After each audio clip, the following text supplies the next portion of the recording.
بسم اللہ الرحمن الرحیم۔ آج کے لیکچر کے اندر چند ایک الفاظ جو اس رائٹنگ کے اندر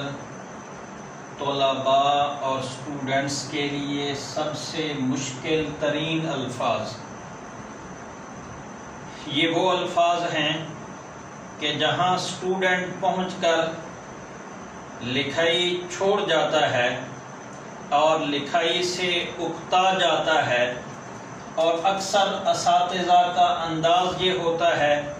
کہ شروع میں یہ مشکل الفاظ دے دیتے ہیں اور جس کی وجہ سے وہ بچہ اکتاہٹ کا شکار ہو جاتا ہے اور وہ لکھائی چھوڑ جاتا ہے کہ یہ الفاظ مشکل ہیں۔ تو آج میں نے وہ الفاظ آپ لوگوں کو لکھ کر دکھانے ہیں۔ یہ جو بلیک بورڈ پر میں نے یہ الفاظ لکھے اور ان کو آسان انداز سے پیش کرنا ہے، وہ اس اعتبار سے کہ جب ہم یہ سواد لکھیں گے تو سواد کے درمیان والا جو حصہ ہے یہ ایک قد کا فاصلہ ہونا چاہیے، اس کے درمیان میں قلم کی نوک کے ساتھ یہ والا حصہ اوپر کی طرف یوں بنائیں گے اور یہاں لے آ کر پورے قلم کے ساتھ اس لفظ کو سیدھا یوں لکھیں گے اور نیچے وہی گول دائرہ بنائیں گے جو ہم گزشتہ سبق کے اندر سین اور شین کے اندر یہ گول دائرہ بنا چکے۔ میں نے پہلے بھی بتایا کہ یہاں یہ 3 قد کا فاصلہ ہونا چاہیے اور درمیان میں 4 قد کا فاصلہ اور نیچے یہ 2 قد کا فاصلہ ہونا چاہیے، اور یہی گول دائرہ، یہی غنہ جس طرح سواد کے اندر لکھا جاتا ہے سیم عین کے اندر بھی اسی طرح ہی لکھا جاتا ہے۔ تو میں نے کوشش کی کہ ان دونوں لفظوں کو یوں اکٹھے لکھ دیا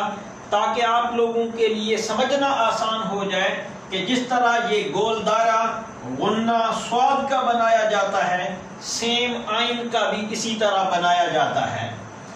عین کا جو درمیان والا فاصلہ ہے یہاں 1 قد کا فاصلہ ہوا کرتا ہے، یعنی اس عین کا جو منہ ہے یہ 1 قد کھلا ہونا چاہیے، نہ تو اتنا کھلا ہو کہ بہت بڑا اور نہ بہت چھوٹا۔ اسی طرح اس کے اوپر میں نے یہ طوا لکھا، یہ طوا کا الف یہ 3 قد کا ہوا کرتا ہے اور اس کا جو نیچے والا حصہ ہے وہ سیم سواد کی طرح ہوا کرتا ہے،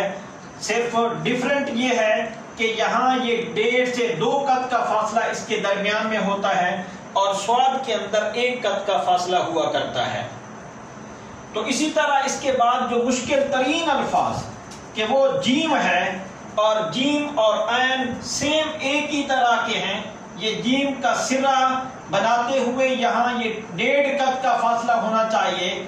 یہ اوپر والا اس کا سرا 1.5 قد کے فاصلے پر ہو،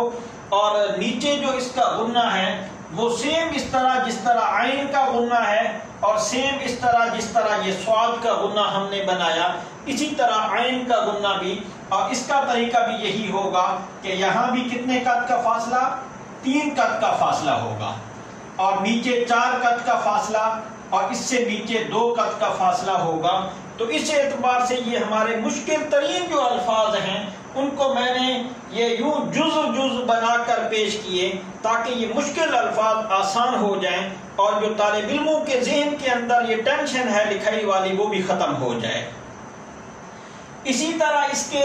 انہی الفاظ کے ساتھ چونکہ ملتا جلتا الفاظ ایک کاف بھی ہے، تو کاف کا 1 قد یہ اوپر والا حصہ ہوا، ایک دوسرا قد اور یہ تیسرا قد، تو گویا یہاں یہ 2 قد ہوئے، 1 قد یہ اور باقی درمیان والے حصے میں 4 قد اور اس سے نیچے والے حصے میں 2 قد، اور سیم اسی طرح یہ ہم نے غنے بنانے ہیں، یہ گول دائرے بنانے ہیں۔